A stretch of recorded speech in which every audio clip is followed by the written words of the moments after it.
আমি জীবন যুদ্ধে এক সংগ্রামী যোদ্ধা, তাই তো করে যাচ্ছি জীবনের সাথে যুদ্ধ।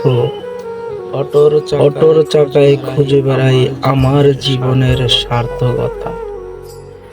যারা অটো চালান তারা অবশ্যই জানেন, দেখেন সামনের চাকা লিক হইলে এটা খুলতে লাগাইতে কতটা কষ্ট। হ্যাঁ, রৌদ্রের মধ্যে ওইরা দেখেন আমার কি অবস্থা। হ্যাঁ, তারপরও আমি অসুস্থ প্রতিবন্ধী মানুষ। হ্যাঁ, মনে হয় আপনাদের সে একটু কষ্টটা আমার, তারপরেও কিছু করার নাই, খুলতে হইব নিজেরই লাগাইতে হইব। আরেকজনের হেল্প লইয়া আঙ্গাইয়া খুঁটি